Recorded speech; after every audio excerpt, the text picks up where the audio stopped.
Hey everyone, Crystal's coming at you once again from the MuppetStuff Museum, and today I'm going to show you my Retrocon haul.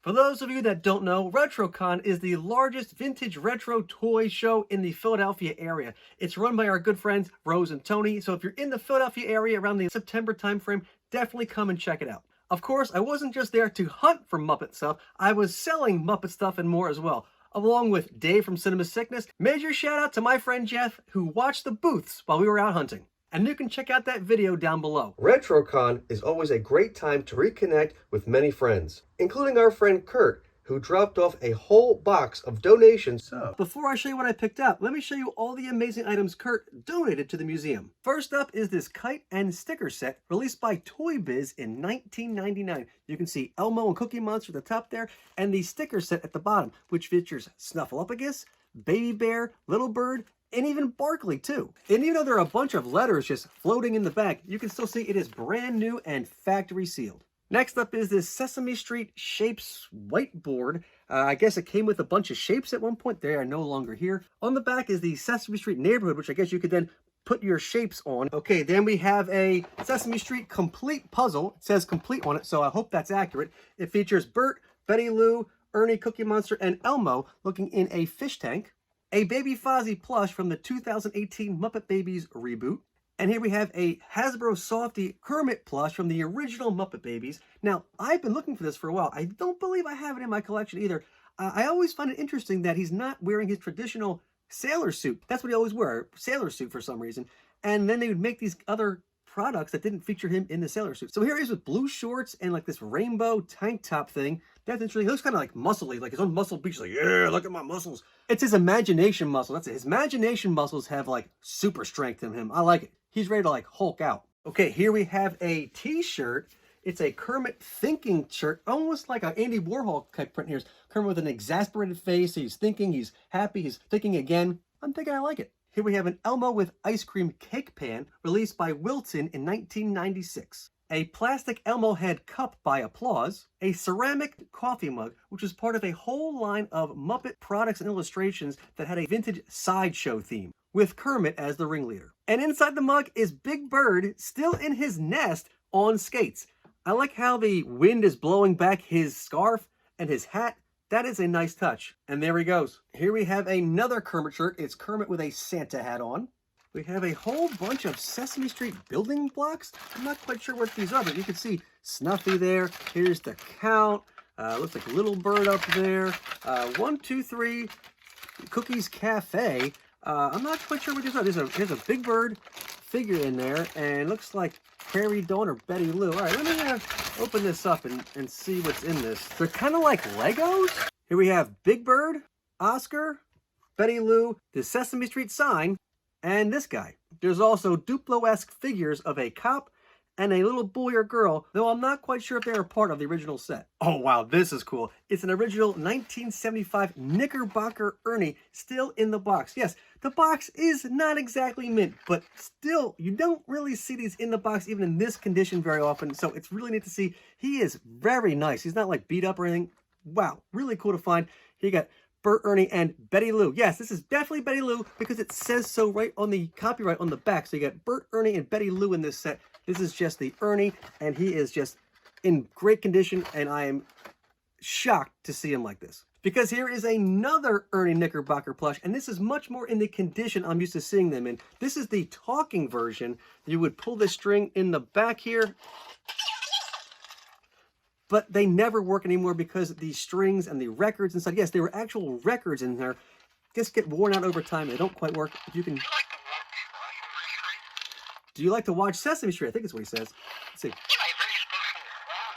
You're my very special friend. All right, let's see if you slow it down enough. Anybody seen Bert? Oh, Ricky, you're the one. See, that's what he's supposed to sound like, right? Everybody knows that. Let's see what else.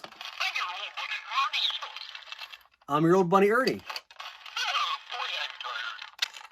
And boy, I'm tired of doing that. So let's see what's next.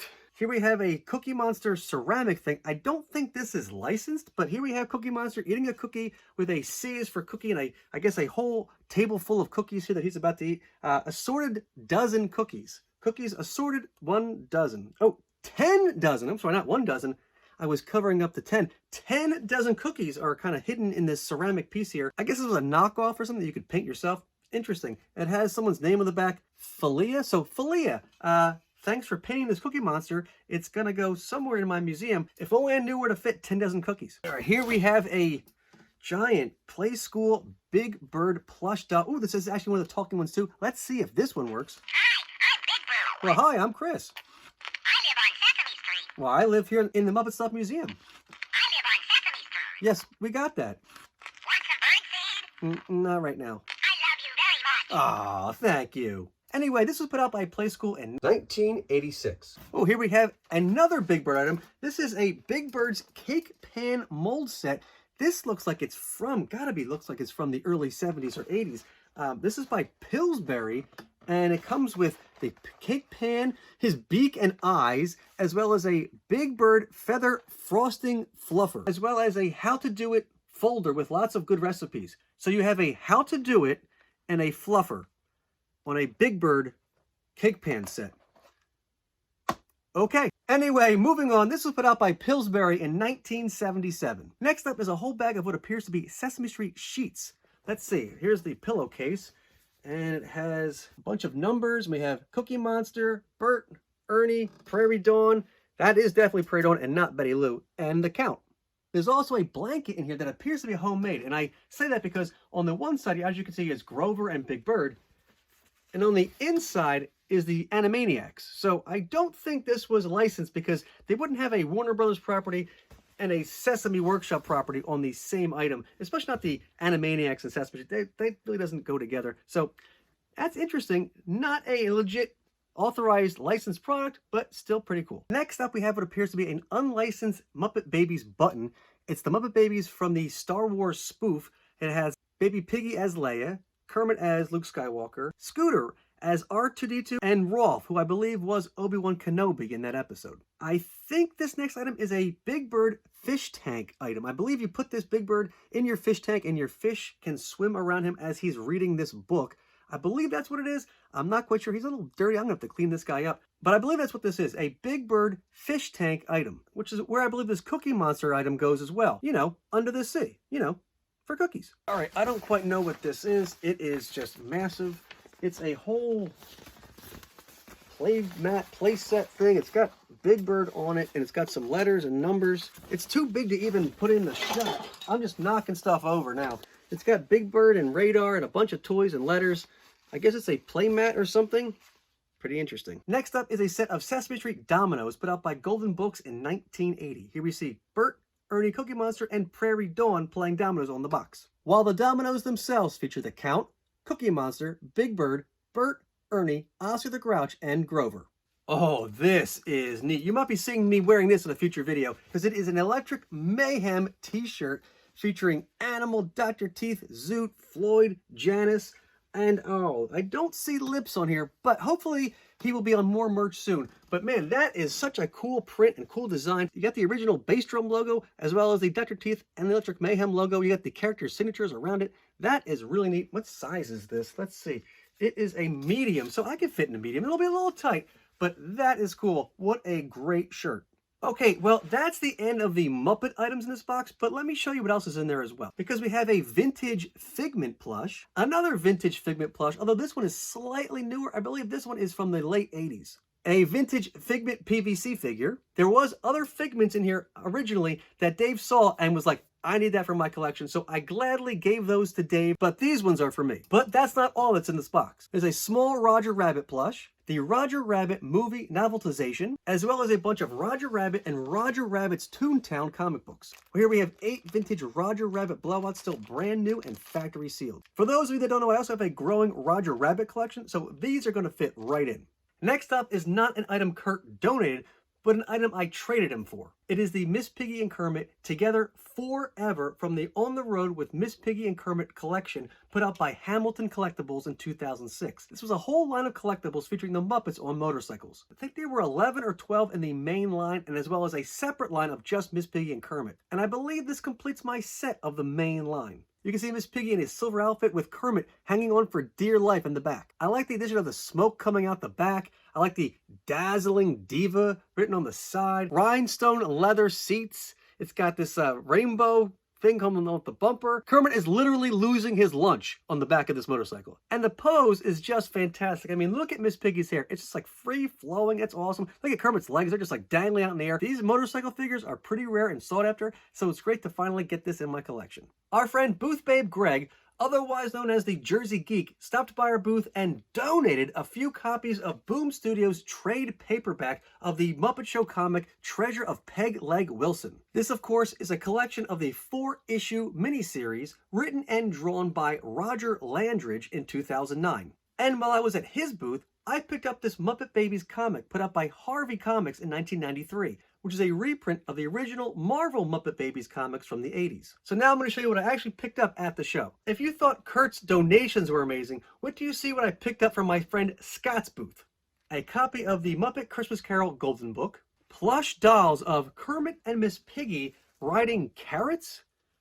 I'm not sure if these are supposed to be giant carrots or miniature Kermit the Frog and Miss Piggy, but that is just totally bizarre. I mean, I could see this being a Fraggle Rock item, but I have no idea why Namco decided to make plush of Kermit and Miss Piggy racing carrots. Just bizarre, which is why I had to have them. A Messy Locker is a sign of genius puzzle put out by Milton Bradley, and as you can see, it's Fozzie, Gonzo, and Scooter next to Gonzo's high school locker, which is just filled with all kinds of stuff, including a little pinup of Camilla. This was released in 1982, and although it's not sealed, Scott assured me that it is definitely complete. Another puzzle I picked up, though not featuring the Muppet Show characters, was this Fraggle Rock puzzle put out by Hallmark in 1984. And while also not sealed, Scott assured me that it is also still 100% complete. I had this puzzle as a kid, and it is somewhere in the museum still glued together, but I do not recall ever seeing it in the box. So it's great to have this frolicking fun and Fraggle Rock puzzle in the collection in the box. A truly unexpected find was this whole bag of Muppet Pogs. Yes, remember Pogs? Well, they're back in Pog form. So I picked up a whole bunch of these. They're all just random Pogs in different containers. So I just picked up ones that I thought had really cool front-facing Pogs. So here we have the Electric Mayhem featuring Clifford, Kermit in his Kermit Klein spoof ad, Rolf in a signature type pose, Statler and Waldorf, the poster art for the Muppet movie, the poster art for the Muppet Christmas Carol, the poster art for the Great Muppet Caper, the poster art for the Muppets Take Manhattan, Fozzie with a bunch of bananas, and Clifford on a bike. Technically, I should state that these are not Pogs. These are Jim Henson's Muppets Milk Cap collection, put out in 1993 by Pacific Rim Trading Caps. I was pretty shocked to see this because I had never seen these Milk Cap Muppets before. The only other Pog or Milk Cap Muppets I'd ever seen previously were part of a Minute Maid promotion back in the early 90s. As you can see, I picked up a ton, still brand new and factory sealed. Next we have not one, but two Muppet Babies live pennants. So yes, we have Baby Piggy and Baby Rolf, and these are just incredibly hard to find these days, and especially in such great condition. Usually they have like stains or folds or creases or some kind of nonsense, but look, perfect condition. This is just immaculate, and these were put out in 1985 as part of the first Muppet Babies live tour. Of course, Muppet Babies Live was performers in full-bodied Muppet costumes, similar to Sesame Street Live or The Muppet Show on tour. Imagine the Muppet Babies live on stage, singing, dancing, having fun. Is everything all right in here? And this time it's not imagination. It's as real as can be. My goodness, you have a lot of playmates over today. Muppet Babies live, coming soon. I hope they're not all staying for lunch. These were only available at those shows, and you would pick one of your favorite character and just scream and shout and wave, "Hey, Baby Piggy, I'm over here. Hey, Baby Ralph, I'm over here. Hey, Muppet Babies, I'm over here." It was just crazy that he had these in such great condition, so I had to pick these up. Mickey Dolenz from the Monkees was at the show, and when I had a chance, I got him to sign a picture of him and Bobo the Bear singing I'm a Believer from when he appeared on Muppets Tonight. Friend of the blog, Dave Perillo, was also at Retrocon, and he was gracious enough to sign my copies of his River Bottom Nightmare Band prints. Okay, last but not least is the mother, or I should say baby of all finds, because this thing is just immense. As soon as I saw it, I freaked out. It was the first thing I saw at Scott's booth, and you'll see why, because it is massive and you can't miss it. I don't even know how I'm going to get it in the frame. It is that big. Because it's a plush Miss Piggy child's chair put out by ABC Development in the early 90s. Look at this thing. Yeah, a kid could sit on this, and then it has like this whole plush baby piggy that you sit on, I guess on her lap, I guess. It's massive. This thing has got to be like 2 feet high. It's nuts. Yeah, people looked at me like I was a nut job walking through the convention, and I am, so it makes sense. But wow, this is just totally crazy. As soon as I saw it, of course, I had to grab this before some other fan saw it because it was going to go. This was going to get sold, and it had to be sold to me. But totally worth it because this is a major rarity. I have never even seen or heard of this before, and there it was just sitting at Scott's booth, and now it's here in the museum. Well, that's going to do it for this look at what I picked up at Retrocon. Please be sure to like and subscribe. Please be sure to leave a comment down below and let me know what your favorite item from this video was. Please be sure to follow us on all our social media channels, and I'll see you next time from the MuppetStuff Museum.